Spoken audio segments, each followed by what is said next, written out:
Hi everyone, Teddy Baldassarre with TeddyBaldassarre.com. In this video, we're looking at a watch from Victorinox, one of their best mechanical offerings with the I.N.O.X mechanical. So in this video and on this channel, we cover watches available for purchase on our website, TeddyBaldassarre.com, as a full authorized dealer. So in this video, deep dive on this timepiece, final points of consideration at the end, but also throughout this video, if you have further questions, check out the link in the description to the product page where you can learn more and also purchase the watch. But guys, let's jump into the video, take a closer look at this watch. Now, before we jump in looking at this watch, let's talk a little bit of backstory around the brand Victorinox. Founded in Switzerland in 1884, Victorinox as a brand is perhaps better known for its high-quality assortment of cutlery, as well as, of course, its legendary Swiss Army collection of pocket knives. However, since 1989, the brand has also produced robust Swiss tool watches, with the modern Airboss and Swiss Army Heritage collections, each offering capable specifications as well as solid value propositions for the level of Swiss watchmaking on display.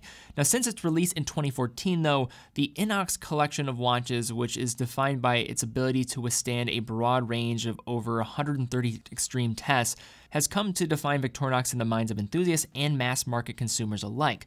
For the purposes of this review, we'll focus on the more expensive option from the I.N.O.X mechanical family at $875 on the stainless steel bracelet, and look at this tank of a watch in terms of its construction. Now, starting with a conversation on the wearing experience presented by the I.N.O.X mechanical, the watch is substantial, as you would probably imagine by classifying a watch as a tank. It comes in with 43 millimeters in diameter, a 53 millimeter lug to lug, and a 13.5 millimeters in terms of thickness.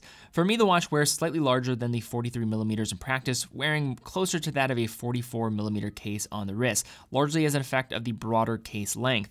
With those hefty metrics in mind, this watch is certainly going to be best and most comfortable on the larger size wrist. I'd say 7 inches and above probably for this piece. Having said all that, the lugs are turned down a bit, and both the bracelet and strap variations articulate well at the lugs, making this watch more wearable than it might appear from a cursory glance at the spec sheet. Digging into the case architecture and finishing, the overall shape of the I.N.O.X case offers an exaggerated take on the classic dive watch silhouette, with especially prominent sloping crown guards flanking at the large 7.2 millimeter screw down crown. The case flanks fall away sharply from the top of the watch at a near vertical angle, and the lugs exhibit 90-degree angles with a rounded top surface. Set atop the case is one of the more distinctive elements of the design, a broad bezel with faceted edges that alternate between linear brushing used throughout the rest of the case and high polishing for a pop of visual interest. And while there is an I.N.O.X professional diver also in the catalog with a rotating bezel, this basic variant is complete with a fixed bezel that offers only a design aesthetic and no additional utility. Turning the watch over, we have an almost flat screw-down exhibition case back that pairs with the crown, and securing this watch's 200 meters of water-resistant rating, meaning that this watch is capable of all but the most extreme aquatic adventures. Set between the odd-numbered 21mm lugs is a well-executed H-link style bracelet that is anchored to the watch at solid straight end links that rotate at the lugs while maintaining a smooth visual transition into the central case. With a majority brushed finish, the bracelet features small hits of polishing on the inner facets, while also switching to smaller single links near the clasp that will be useful in finding a perfect fit while matching the larger links well enough to not stand out. Tapering to 20 millimeters at the clasp, the bracelet terminates with a majority stamp clasp with some inner milled elements while also offering a folding extension.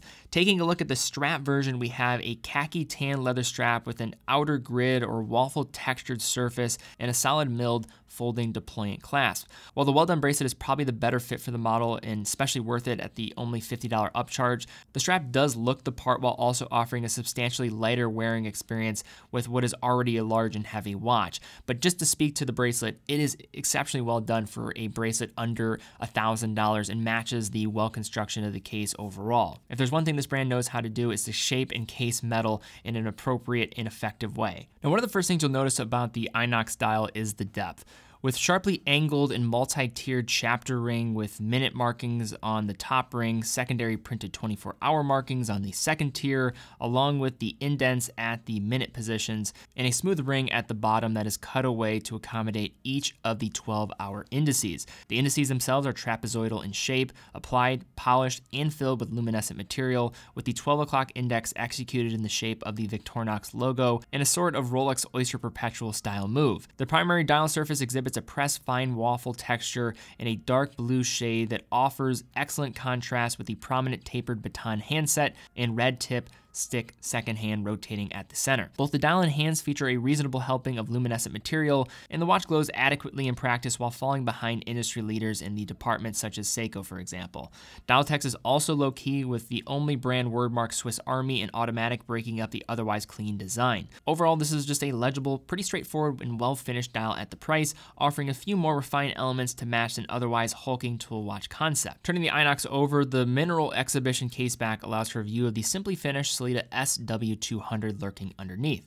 Like the majority of Swiss-made watches in the price range around $1,000, the INOX makes use of a third-party caliber from one of the giants in the movement manufacturing umbrella of Sellita, in this case opting for the SW200. Now the SW200 is absolutely an adequate movement to be finding in this price range, especially under $1,000, as typically you're going to find these in watches well north of this price range. The SW200, as many know, is going to be an alternative to the ETA 2824, and for a brand like Victorinox that's maybe not going to have access to ETA calibers, makes a great substitute. And in the last 5 to 10 years, Sellita has increasingly improved their market share and has become a very established name, maybe number 2 in the industry of Swiss third-party movements. In terms of general operation, you're looking at 28,800 vibrations per hour, 4 Hertz. It does feature hacking and hand winding, hacking stopping the second hand when you pull the crown to the farthest position. It has a power reserve of 38 hours. And to speak anecdotally to the accuracy presented here, when testing at 5 different positions, it was running at +8 to +12 seconds a day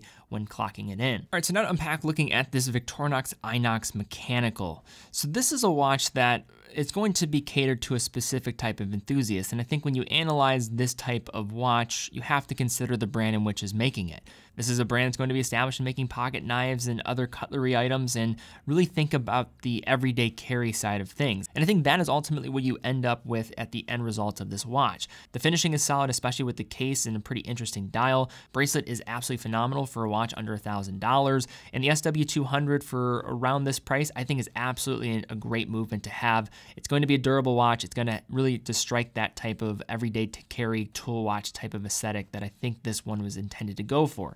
Now, some things to consider on the opposite end, this is a larger watch. It's just going to size many people out. And when this watch was initially unveiled, I think the norms of what was deemed as a adequate size and what people were going for at the period was very different than what is going to work probably today. Lume is also, I would say, adequate, if not slightly below average compared to some of the competition. So much of the approach of the design here is looking at those type of details and doing it well. When you look at the bracelet, the finish, and everything of that sort, that you would think Lume could be better, and I think would be something that could be improved. But in general, I think this is an underrated brand, Victorinox.